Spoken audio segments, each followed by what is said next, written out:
सुप्रभात बच्चों, मैं विवेक तिवारी आज कक्षा 8 के अंतर्गत आपको हिंदी विषय में साहित्य का पहला पाठ कलम आज उनकी जय बोल का भावार्थ पढ़ाने जा रहा हूँ। यद्यपि पूर्व समय में मैं इसका अभ्यास कार्य, सारांश और शब्दार्थ आदि PDF के माध्यम से आपको प्रेषित कर चुका हूँ।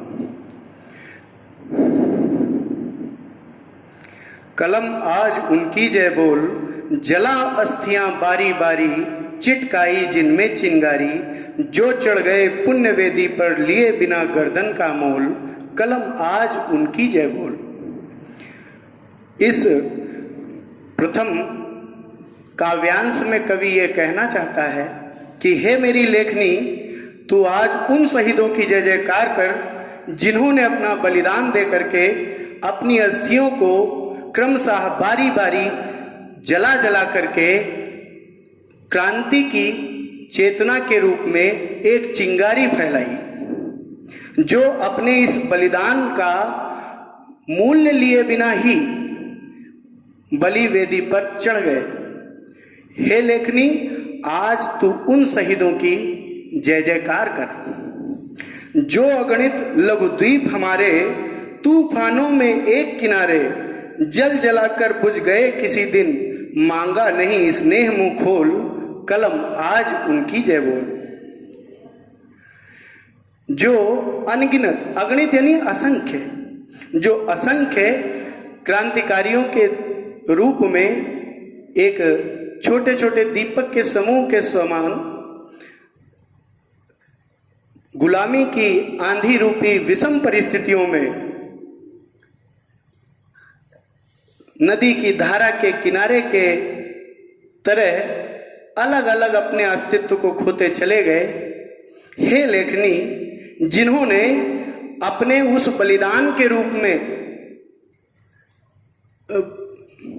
स्नेह का एक अंश भी हमसे प्रत्युत्कार में नहीं मांगा, उन शहीद हुए, उन बलिदान हुए सेनानियों के लिए आज तू जय जयकार कर। पीकर जिनकी लाल शिखाएं उगल रही सौ लपट दिशाएं, जिनके सिंहनाद से सहमी धरती रही अभी तक डोल, कलम आज उनकी जय बोल। जिनके बलिदान से निकले रक्त की लाली को पी पी कर ये दिशाएं भी मानो क्रोध के रूप में, अपनी ऊष्मा के रूप में उसका क्रोध या विरोध प्रकट कर रही हैं, फिर भी हम उसको अनुभव कर रहे हैं। और उनके उस भारत माता के स्वाधीनता के सिंहनाद यानी जयकारों से ये धरती अभी तक गुंजायमान है, डोल रही है, कांप रही है। हे लेखनी, तू आज उनकी जय जयकार कर।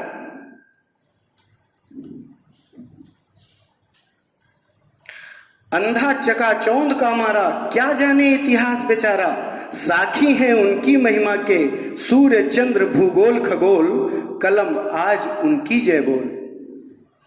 ये वर्तमान का जो समय है, इस समय का जो साहित्य है वो वास्तविकता में उस वास्तविक इतिहास से आज भी वंचित है, क्योंकि यह सिर्फ कुछ एक गिने चुने नामों को ही जानता है।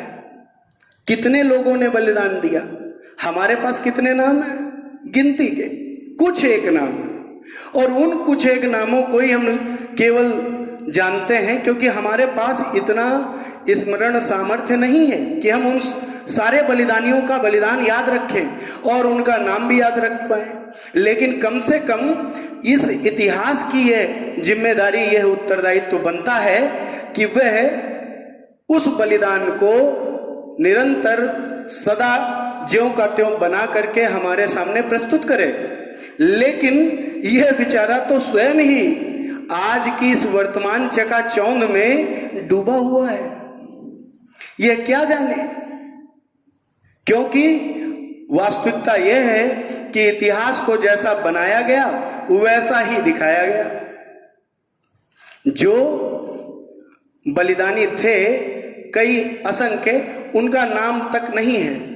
ये उसी तरह से है कि जो प्रकाश में आए उनका वर्णन मिला, और जो बेचारे लाइन में पंक्ति में पीछे रहते हैं उनको कोई परिचय नहीं।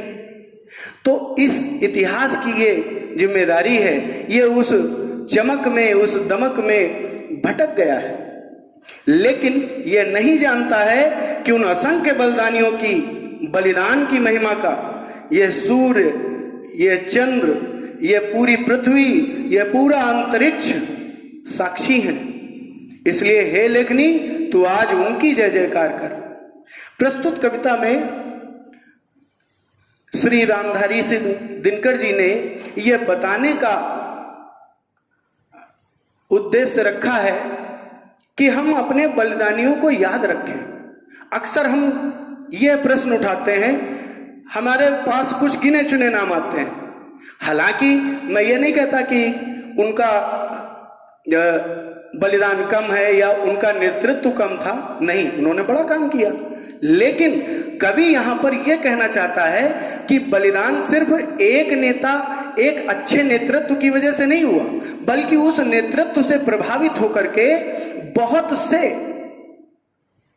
वीर स्वतंत्रता सेनानियों ने जो अपना अद्भुत बलिदान दिया, उनका बलिदान भी सराहनीय है और उसका अनुकरण करना भी आवश्यक है। यदि हम ऐसा नहीं करते हैं तो हम अपने इतिहास के अज्ञानी या वंचित कहलाएंगे। तो बस इसी उद्देश्य की पूर्ति के लिए कविवर श्री रामधारी सिंह दिनकर जी ने इस कविता के माध्यम से उन असंख्य बलिदानियों के बलिदान को दर्शाने का प्रयास किया है, जो आज भी अपने परिचय, अपने बलिदान और अपने नाम के लिए मोहताज हैं, बल्कि हम उनको जानते तक नहीं। हाँ, यदा कदा जब हम कभी भारतवर्ष की यात्रा पर निकलते हैं तब हमें उनका बलिदान ज्ञात होता है। आगे हम अन्य पाठों का अध्ययन करेंगे। आज का पाठ्य कार्य समापन होता है। धन्यवाद।